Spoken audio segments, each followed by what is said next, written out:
We finally got a full episode, and oh boy, it was truly the best episode Boom has ever done. I have a hard time even calling it a skibidi-toilet after that. It's turned into a real Hollywood movie, bruh. Bro really outdid himself. And I hope he doesn't get any more questions about why the episode is taking so long, because he really cooked with this one. And did you notice that 2024 was a really crazy year? We got Tyson versus Paul fight, Mr. Beast drama, Nikocado Avocado lost weight, As Mongol cleaned the house, Michael Bay is making a skibidi movie, and we finally got Stalker 2. And it all culminated in the best skibidi episode of all time. And the funny thing is, all of this before GTA 6, bruh. And I feel like nothing can surprise me anymore, because 2024 is slowly coming to an end, but who knows? Anyway, as for the episode, we saw some crazy yet bizarre events. We dived into TV scientist's lore, who is arguably comparable to a secret agent on the importance scale. Unfortunately, our theory was also confirmed, and the Titan TV man has been captured and infected. And based on what we've seen, it might seem like we're cooked, but we're not. And throughout this video, I'm going to explain to you why it's not as bad as you think it is. I'm going to talk about some crazy details and theories that'll make your head spin, so bro, you better stay to the end if you want to get plus 100 to respect and understand where things are going. This gonna start some shit, this is what we need. Hell yeah. Hello friends, you're on the channel. Subscribe to the channel and press the like button under the video to speed up the release of the next video. And let's go. The episode begins at the main camera base, Auckland Islands, New Zealand. After turning the camera, we can immediately notice a weird dude wearing a hat in the air. And my gut tells me it's the same old Joker from the old movies and cartoons. There's also a funny cameraman in a wheelchair, and I can't believe my eyes that bro survived episode 76. Dude proved to be tougher than the Titans. Meanwhile, a group of scientists discuss future plans and collaborative work. And well, what's a party without a Ghost Rider? Bro rides slowly, escorting the whole skibidi squad. But the most interesting is just beginning, as our attention was drawn to a female mutant who said, "Hey, your comrades, you did not bother saving them. Without our help, they would die. Now, lil bro, your base is our base." To which we heard, "Damn! Why is bro so rude?" But honestly, mommy got a lot of nerve with that phrase. And we also understand that TV men really hate toilets after what they did. It's also funny that they put paper bags over their heads, even though the guys wouldn't have been able to see anything while in the dark container. Still, it can be explained, and they were probably at another toilet space first, where they put those bags on so they couldn't detect that base location. Because I'm sure they have a second base, since all the squads couldn't get such insane astro upgrades somewhere in a field with no tools. It's also worth noting that her eyes changed color, with one eye remaining blue and the other turning yellow, although she originally had 2 blue eyes in episode 75. But it has to do with astro improvements. When we saw the improved G-Squad, they had completely yellow eyes because of the astro upgrades. But meanwhile, mommy only has 1 yellow eye, which can be explained by the fact that she is much stronger than the dudes from G-Squad, and astrotech only partially affected her. Also, if you pay attention to G-Man, his eye didn't change, which supports my theory that the stronger a character is, the less astro upgrades affect it. But then we started jumping around to different locations and heard Titan TV man and TV scientist talking in the background. Titan TV man saying, "Why are we allying with the shitheads? Are we this desperate?" Showing us a location somewhere in Russia, to which the scientist replies, "This is necessary if we want to survive. We must organize a meeting with their hiding leader, and all this against the background of a Russian bro drinking vodka, which really tells us something." And honestly, up until now, I didn't understand why they were drinking drinks and eating food. But now I'm starting to realize that all along it was a big clue to their origins. But we'll talk more about that later in the video. The location has changed again, and we find ourselves in Amsterdam, Netherlands. The scientist keeps claiming that their leader knows something that can help us, but Titan shows his displeasure by saying, "The only thing I'm organizing is his funeral. How can you trust him, after all this genocide?" But before we move on to the next location, you should pay attention to the secret agent who is hiding on a building. But we won't talk about him now because there's something else connected with him, which we'll talk about later. But already now I can tell you that the secret agent will soon be in action, and I can even guess in which episode he will play a key role. Then we end up in Birmingham, UK, where we see that the agents are actually cooked all over the world. The scientist says, "You've seen what the invaders can do? Weakest unit wipe out entire legions. They kill everything on their way. Do you think we have a choice?" And also in this location, we noticed something unusual, as for a few seconds in the window we saw someone's silhouette, which disappeared somewhere during the lightning strike. Many speculate that it was also a secret agent, but somehow I think it could have been someone else. Personally, I don't see the point of showing a secret agent 2 times in a row, with a green glow around him the first time and no glow the second time. It could be a secret agent, but it's also possible that it's someone else. Even though its silhouette looks human, I still can't dismiss the other options. And there's a possibility that it's someone from a new race, as we saw in episode 74. But I could be wrong. Either way, a new race is one of the keys to saving the Alliance. But as always, we'll talk about absolutely everything later. But suddenly, the cameraman noticed Astro, who appeared for a second and then disappeared, taking advantage of his invisibility. The cameraman tried to attack him but missed, and the dude came out of nowhere and blew his head off. But we saw the beautiful sky and the specks of rain that cover it, and with the sound effects, that scene was pretty damn good. But the scene changed again, and finally, we meet our first Japanese. And goddammit, we ended up in Osaka, Japan for real. This samurai and the Japanese-style dudes, it's really nuts, bro, and I absolutely love this.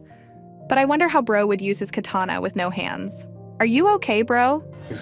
Are you really Japanese? NANI?! But I like the little shurikens hanging in the air. So I give this scene a big thumbs up because I love anything to do with Japan. By the way, while the camera is turning, you can see some paper with something written on it, and I thought that maybe it has some significance, but the frame is too blurry to understand anything. But since there are some buildings on this paper, it's probably a plan of the area. But we should pay attention even to such details because Boom can hide anything and anywhere. But all this time, TV men kept talking about how they need to acquire bigger samples and develop stronger upgrades, just like before. But the scientists said it's not like before. Our advantage is being underground and in secrecy, but we have to be cautious and slow. If they find us, access our technology, this will be the end of our world. To which Titan TV replied, our world has already ended, it's theirs now. Which I completely agree with him, since the TV race is really cooked since the Astros were able to steal their technology. But as I said at the beginning of the video, there is still hope. So, keep watching. Overall, I really like the way Boom gave us the atmosphere of what was going on around the world. He really showed us how big the threat was and how fast it was spreading, and it was goddamn cinematic. And I certainly didn't expect to see something like that in Skibiditoilet because usually such things are used in Hollywood movies where they show that there's some shit going on around the world, and it's really spectacularly. I think Boom wants an Oscar faster than a full-fledged Skibidi movie by Michael Bay comes out, and bro's getting closer to that goal. And the Oscar goes to? Anyway, more to come I guess, but let's figure out next scenes. But before we move on to the new scene, we got some changes to the old scene we saw in the shorts. In the shorts, the scientist said, before fighting, we need better samples to develop upgrades. But in the full episode, he says, better safe than sorry. I learned it the hard way.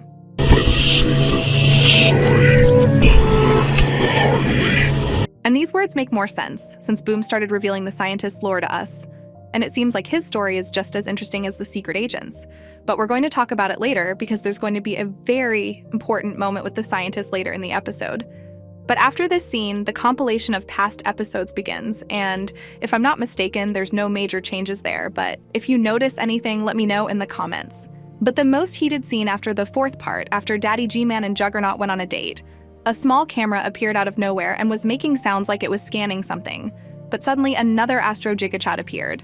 But the funny thing is, we got subtitles during the scene even though no one said anything. Got games on your phone? I don't know what it is, but it's funny. With his creepy stare, the dude made the cameraman get his ass out of there by using a teleport, in which the Titan TV man started vaporizing.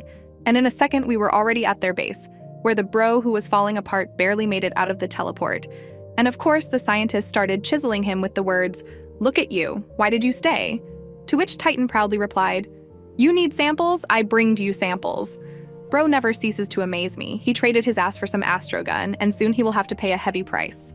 Because the scientist noticed something amiss and said, "Why? The gate, it's not closing." And bloody hell, that's the creepiest skibidi moment I've ever seen. Even now I get goosebumps from that creepy music. And holy shit! The smoke started to turn red. And when TV Daddy decided to see what was going on, we saw an UFO toilet surrounded by red smoke that somehow kept the gate from closing. And a second later, a freaking Duchess in a Titan body appeared out of nowhere and said, "Where do you think you are going, silly?" Sending her tentacles inside the gate to grab the TV man. I'm not gonna lie, Astro technology is something else. Astro scientists were able to make her a new body in such a short time. They also realized how the TV man's ability works, and it's really crazy. Titan TV man saw the tentacles and tried to fight back, but he was too damaged to resist them, and the tentacles grabbed him and paralyzed him with red energy. He said he couldn't move, and a second later the tentacles pulled him out, and several Astros flew in, trying to destroy everyone inside. TV Daddy immediately pounced on the Astro, hitting him a few times and bouncing back. Then the large TV man went on and redirected the Astro's lasers at the other Astro, forcing him closer to the TV, which turned on a yellow beam, starting to fry his ass. And feeling his ass on fire, the dude rushed away. But he suddenly found himself next to the core powering the base, which finally fried him. The second Astro got knocked out too, but the large TV man pulled out a device that he immediately recognized as a tracking device, though I don't understand how he knew it was a tracking device. But it was too late. Mothership already found out the location of their base. But many of you must have noticed this suspicious smiling dude.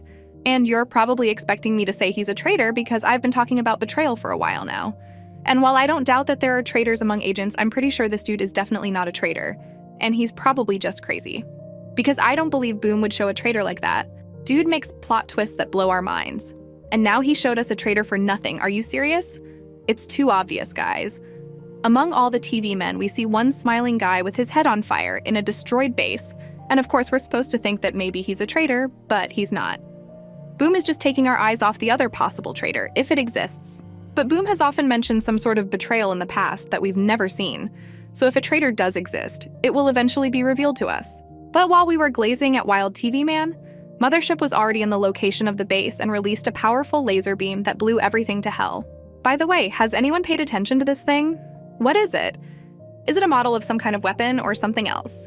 If you have any thoughts, share them in the comments. The TV scientist immediately pressed a button and switched the arrow to the black square, thus triggering evacuation mode, as the entire base was covered with black smoke. But even in this situation, this creepy dude kept smiling, which is really scary. But we've already figured out that he's just wild, so let him chill out. Before we get to the most important scene in my theories, I want to give my opinion on squares. I have seen many people say that the squares represent bases and other places where TV bases are located. But after thinking long and digging around on the internet, I came to the conclusion that most likely the squares denote certain stages or modes. Originally, the arrow was on a white square, which meant that the base was in a normal state, when all functions were stable. The black square is probably an evacuation or self-destruct mode that is only used in extreme cases, like now. The gray square is probably for activating more advanced systems or for defense. And the purple square is for activating powerful energy or some special technology. Perhaps purple makes the core work at full power. Luckily, they have another base and we're able to teleport there, but I'm sure the dark square could also be used to turn on self-destruct mode. And if you've watched a lot of movies, you know that familiar labs usually have a self-destruct function, so the enemy can't get the information. I find it hard to believe that they have 4 headquarters, as I do not understand why they need so many headquarters if they have 10 or 15 agents and only 1 scientist. And logically, it would be enough for them to have 2 headquarters, main and backup. So basically, I think the squares are switching the different modes I told you about. I may be wrong, but this theory seems pretty plausible to me, so let me know what you think about it. But now begins perhaps the most important scene, because when the base was completely covered in smoke, we saw a TV scientist when he was still a human being. We're also hearing different voices that whispered something, and when he turned around, I saw in his eyes a huge regret for some action that we're about to try to figure out. First, we have to deal with the whispers, and to be honest, I spent like 3 hours to make the audio as clear as possible using AI, and I managed to improve it, but even so, it's very hard to understand what they are saying. But let's listen to the original with all the noise first, and then I'll give you my processed version.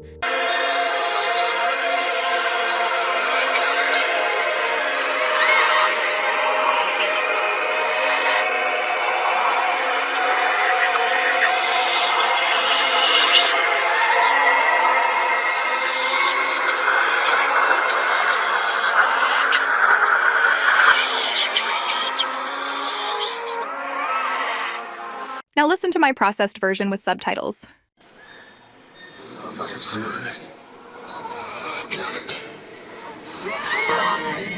Please.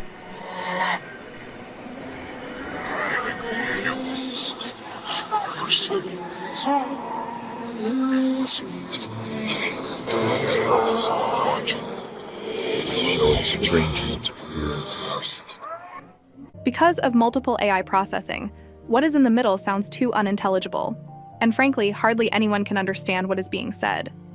But I can assume that the scientist, along with other people, were trying to create something beyond human comprehension. At the beginning, his daughter or wife asks him to stop because he seems to have lost his mind, to which he replies that he can't because things have gone too far. Further phrases were too indecipherable, but as I realized, something went wrong at the end and we hear a man screaming. We also see a TV and a picture of the scientist with some other person. And since we heard a woman's voice, it was probably his wife or daughter. But if you ask me, based on my experience watching a lot of movies, it was probably his daughter. Because I've seen a lot of movies with mad scientists who always lose their family members, especially their daughter, in dangerous experiments. And you're probably thinking that maybe TV woman is his daughter, which sounds pretty plausible, since he could have transferred his daughter's mind to the TV. But as the scientist said before, better safe than sorry. I learned the hard way. I think he's lost his daughter for good. But in the end, it's unknown what's going on here, and we'll have to work hard to find out. But there is something interesting about this scene, because when the scientist turns around, we see a badge on his chest with some writing on it, but no matter how hard you try, it's impossible to read. But thanks to Elite and Secret Agent, we got a clearer image. And if we add brightness, we can see that his name is Takuma Hakashida. And this name has a really interesting meaning, which I will tell you about in a moment. After searching for this name on the internet, I realized that a person with such name does not exist. And most likely this name is fictitious. But don't think it doesn't make sense, because all Japanese words have some hidden meaning. The name Takuma can mean several things at once. And the thing is that if you take this name written in Japanese, it matters what characters were used in writing it. But since the name is in English, it generally means as one who paves a new path, or one who paves the way to the truth, which can be explained by the fact that a person with this name explores and strives for new horizons, which is perfect for the TV scientist.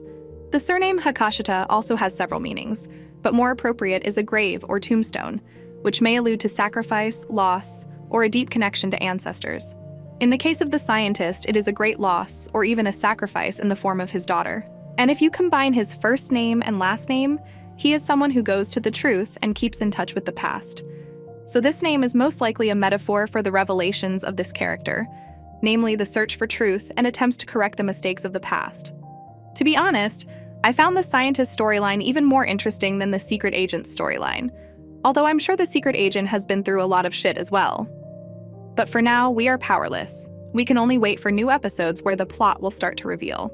Boom, a true genius who built a really huge iceberg, and it seems that all this time we were on its top, but from here on out, we're gonna start diving deeper and deeper. So we should think hard about what we're gonna see. Anyway, if you have any really good thoughts on this, drop it in the comments. And let's move on next.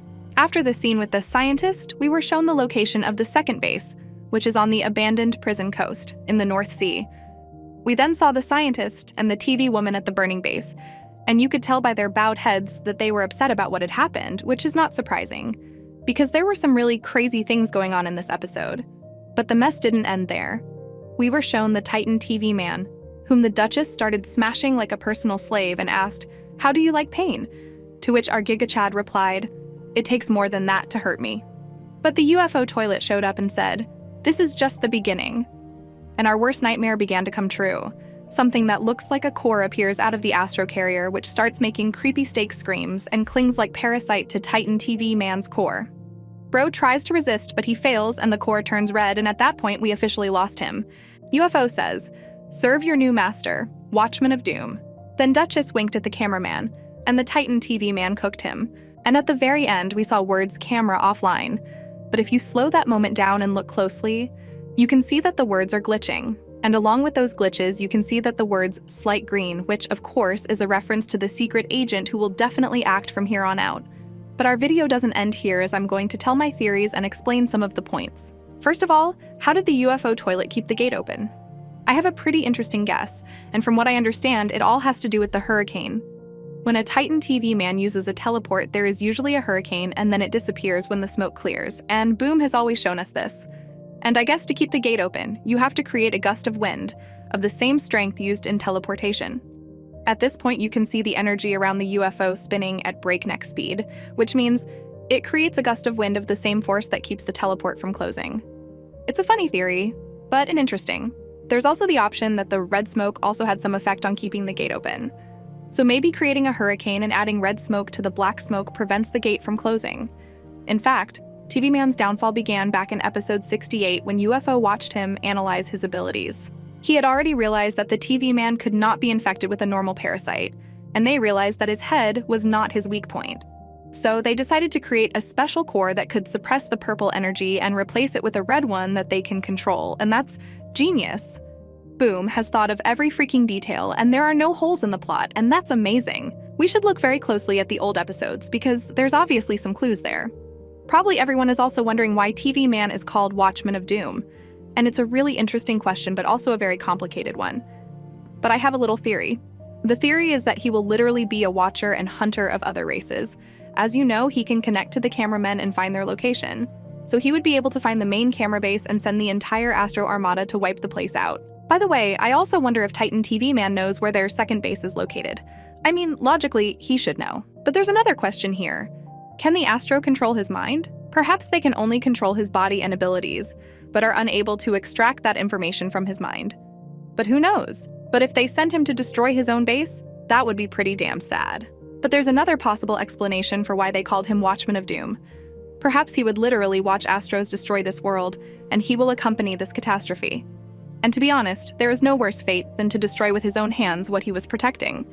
It's no exaggeration to say that the Titan TV is destined for the worst fate of all. But I have another interesting detail for you. In the description under the episode, it says, "Everything has a price." Although before it was written, Titan TV Man had a plan. But did he succeed? And it's a hell of a topic to discuss. So hear me out. What if he was counting on being infected? Of course, maybe he didn't expect to be infected this way through the core, but at the end of the day, the bro could be 2 steps ahead. But even if that's really his plan, what's the point of it? The point is that bro could try to destroy the Astro base by blowing up his body, releasing a crazy amounts of energy. I'm already imagining this epic moment somewhere in space on an Astro base, where Titan TV Man blows himself up with some cool words like "eat me bitches" or something like that. I'm not gonna lie, that would be the most epic moment in skibidi history. And it makes sense since the Titan is falling apart now. I think they might use him for one battle, but then they have to fix him by sending him to their base. And the price of saving everyone will be his life. It sounds pretty damn cool, but maybe I'm overdoing it and it'll be different. But in any case, Boom didn't just write those words, so I think the plan is still in effect. It's just got a little sidetracked. But it seems to me that the scientists could have blown up his body distantly, or even they predicted this moment. Anyway, I have so many thoughts that you can't imagine, but I'll save them for other videos. But I'm not going to end this video until I tell you why the Alliance is still fighting back and how the secret agent will be involved. Because of everything that happened in this episode, the secret agent is forced to act. Bro can't glaze anymore because things have gotten too far. And I'm sure there will be new players in the game soon, namely a new computerman race that we'll see in episode 81. Boom already spoiled us on this one, as one of the subs asked him. In episode 74, when TV Daddy was teleporting, there was a TV man in the background of the skibidi base. Could you share a clue as to who they were and why they were there? To which Boom replied, "Episode 81 will show." So I think episode 81 is going to be one of the key episodes in the near future. In episode 78 or 79, I'm sure we'll see Speakerman Armada and improved Titan Speakerman who's going to kick Astro asses. And I'm pretty sure we'll see an infected TV Man versus Speakerman fight, but more on that in another video. Also, don't forget about the Titan cameraman who, in my opinion, is perfectly fine, and maybe we'll see him in a G-Man versus Juggernaut fight. In short, the Alliance is really fucked, but don't underestimate them. They're gonna go through some tough times, but in the end, they're gonna win. This episode was definitely the best one yet, and I'm looking forward to the continuation. Anyway, I think I'm done here. It took me 2 days to make this video. I hope you enjoyed watching it, and if so, like and subscribe. And I'll see you later.